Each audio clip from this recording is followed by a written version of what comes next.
আসসালামু আলাইকুম। কেমন আছেন সবাই? আশা করি সবাই ভালো আছেন। তো আবারও চলে আসলাম আমাদের সেই কোস্ট গার্ড পিকনিক স্পটে। এর আগে আপডেট দিয়েছিলাম যে আপনাদেরকে ঘুরে দেখাবো। চলে আসলাম আমাদের সেই কোস্ট গার্ড পিকনিক স্পটে। চলেন ঘুরে দেখে আসি এখানে কি আছে। সবার কাছে একটা অনুরোধ থাকবো, প্লিজ সবাই ধৈর্য ধরে একটু দেখবেন। আপনাদের দেখানোর জন্যই আমি ভিডিওটা করা। তো না দেখলে বুঝতে পারবেন না এখানে কি আছে। এটা আমাদের ভোলার মধ্যে।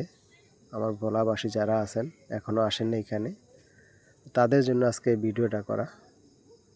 তো আপনাদেরকে দেখাতে চাই ভিতরে কি কি আছে, ওনারা কি কি আমাদের জন্য তৈরি করে রাখছে। এই হচ্ছে আমাদের প্রথমে দেখায় আই লাভ ভোলা। ভেতরেই এটা করছে পাবলিকদের জন্য, খালের পাশে। সময়টা ছিল বিকেলের সূর্যাস্তের সময়। সূর্যাস্ত যারা যারা পছন্দ করেন বিকালের দিকে চলে আসেন, খারাপ না, খুব সুন্দর একটা জায়গা, ভালোই লাগবে।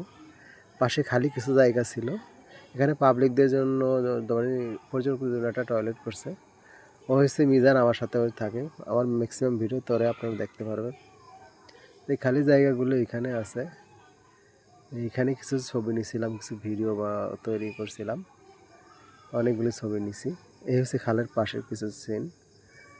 এখানে বসার কিছু জায়গা নতুন করে করছে, যে চালের উপরে এখনও আপনার কিছু দেয় নাই। আমার মনে হয় সামনের দিকে আরও বেশি উন্নত কিছু করব। এই হচ্ছে আপনার ভিতরের অবস্থা। তো চলুন এখানে আরও কি কি আছে আমি আপনাদেরকে ঘুরে ঘুরে দেখাই। একটু ধৈর্য ধরে দেখেন ভিতরে কি আছে। চলো আরও ভিতরে যাই, আমরা দেখাই আপনাদেরকে কি আছে।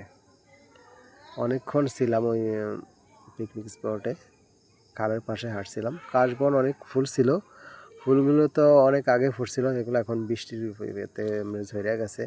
আর এখন সিজনও শেষ হয়ে গেছে কাশফুলের। আল্লাহ বাঁচাইলে আবার সামনের বছর ফুটবো।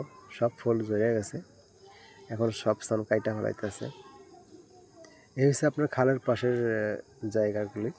তো এখানে দেখার মতো আর কিছুই নাই। চলেন আমরা ভিতরে চলে যাই, এখানে আপনাদের কিছু দেখাই। পুকুর পাড়ে কিছু সিন আছে, ওখানে দেখাই পুকুর পাড়ে কি কি আছে। তো আমি মিজানের এখানে চলে যাইতে আছি ভিডিও করার জন্য, খালের পাশ দিয়া। এখানে কিছু ফল গাছ লাগাইছে, কাঁঠাল গাছ, আম গাছ, পেয়ারা গাছ, কিছু চাষবাস করে।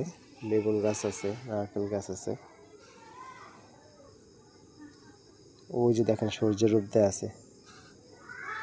সূর্যাস্ত দেখার হলে আপনার কুয়াকাটা যাওয়া লাগবে, সেখান থেকে দেখতে পারবেন সুন্দর সূর্যাস্ত। তো এই হচ্ছে আপনার পুকুর পাড়ের মাঝখানে বসার জন্য পর্যটকদের জন্য একটা জায়গা করছে সুন্দর।